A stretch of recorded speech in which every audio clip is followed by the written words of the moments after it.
आलू और टमाटर की खेती करने वालों के लिए एक नाम ऐसा है जो सच में डर पैदा करता है, पछेती झुलसा। देखिए, ये सिर्फ एक बीमारी नहीं है, ये तो वो आफत है जो खेतों को रातों रात तबाह कर सकती है। आज हम किसान और रिसर्चर श्री GM सोलंकी के तजुर्बे से ये समझेंगे कि इस दुश्मन को पहचानना कैसे है और आखिरकार इसे हराना कैसे है। तो इसे 24 घंटे का अल्टीमेटम आखिर कहते क्यों हैं? जरा सोचिए। बस एक रात का कोहरा या फिर हल्की सी बूंदाबांदी और सुबह होते होते पूरा का पूरा लहलहाता खेत तबाह। मतलब जो फसल आज हरी भरी दिख रही है ना, वो अगले 24 से 48 घंटे में काली पड़ सकती है। सच कहें तो इस लड़ाई में हमारा असली दुश्मन कोई और नहीं बल्कि घड़ी की टिक टिक करती सुई है। तो लड़ाई की शुरुआत होती है दुश्मन की सही पहचान से। भाई, अगर हमें पता ही नहीं कि हम लड़ किससे रहे हैं तो जीतेंगे कैसे? हमें अपने ही खेत में एक जासूस की तरह उतरना होगा और सबूत खोजने होंगे। तो चलिए देखते हैं कि ये सबूत दिखते कैसे हैं। पहला सुराग मिलेगा पत्तियों पर। किनारों पर ऐसे धब्बे दिखेंगे जैसे पानी में भीग गए हों। यहाँ एक बहुत जरूरी फर्क याद रखना है। अगेती झुलसा में गोल गोल छल्ले होते हैं, इसमें वो नहीं होते। सुबह जब ओस हो, पत्ती को पलटकर नीचे देखिए, आपको सफेद रुई जैसी फफूंद नजर आएगी। और सबसे पक्का सबूत, खेत में एक अजीब सी सड़ी हुई मछली जैसी गंध। अगर ये चारों लक्षण मिल गए तो समझ लीजिए दुश्मन की पहचान पक्की हो गई। और यहीं से असली पहेली शुरू होती है। किसान भाई अपनी सबसे भरोसेमंद फफूंदनाशक दवाइयां डालते हैं, लेकिन नतीजा सिफर। ऐसा होता क्यों है? जो दवाएं दूसरी बीमारियों पर रामबाण की तरह काम करती हैं, वो इसके सामने बेअसर क्यों हो जाती हैं? ये सिर्फ परेशान करने वाली बात नहीं है, ये एक बड़ा रहस्य है और इसका जवाब विज्ञान में छिपा है। तो इस पहेली का जवाब है, ये एक धोखेबाज फफूंद है। मतलब ये वो है ही नहीं जो ये दिखने की कोशिश करती है। इसका असली राज इसकी बनावट में है, और जैसे ही ये राज खुलेगा, हमारी पूरी की पूरी रणनीति बदल जाएगी। तो ये है वो बड़ा खुलासा। देखिए, ज्यादातर जो फंगस या फफूंद होते हैं ना, उनकी सेल वॉल बनी होती है काइटिन से। लेकिन पछेती झुलसा वो असल में कोई सच्ची फफूंद है ही नहीं। ये तो एक ओमाइसीट है। और इसकी दीवार पता है किससे बनी है? सेल्यूलोज से। जी हाँ, बिल्कुल सही सुना, वही सेल्यूलोज जिससे खुद पौधे बने होते हैं। अब ये कोई छोटा मोटा फर्क नहीं है, ये तो पूरा का पूरा गेम चेंजर है। इसका मतलब एकदम सीधा है, हमारी दवा का टारगेट ही गलत है। ज्यादातर फफूंदनाशक इस तरह से बनाए जाते हैं कि वो काइटिन को तोड़ दें, लेकिन इस दुश्मन के पास तो काइटिन है ही नहीं, तो दवा असर किस पर करेगी? ये तो ऐसा हुआ जैसे आप गलत चाबी से गलत ताला खोलने की कोशिश कर रहे हो। नतीजा जीरो, बिल्कुल जीरो।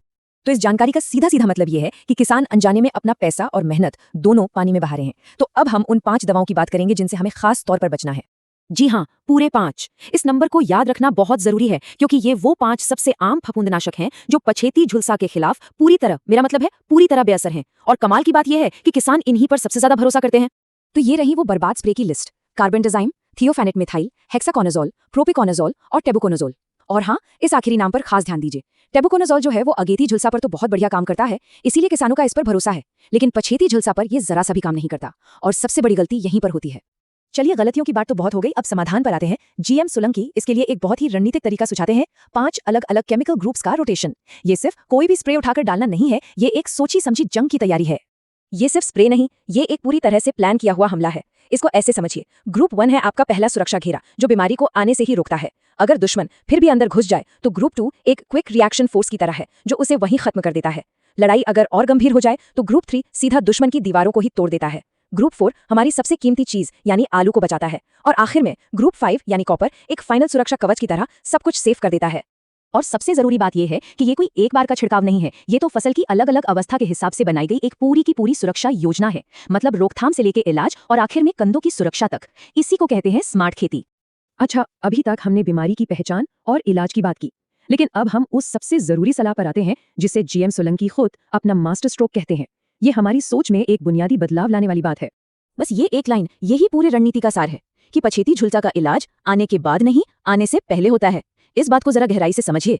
एक बार अगर तना काला पड़ गया ना, तो समझिए खेल लगभग खत्म है। दुनिया की कोई भी दवा उसे वापस हरा नहीं कर सकती। हाँ, आप बस नुकसान को थोड़ा बहुत रोक सकते हैं, बस। असली जीत तो लड़ाई शुरू होने से पहले ही मैदान मारने में है।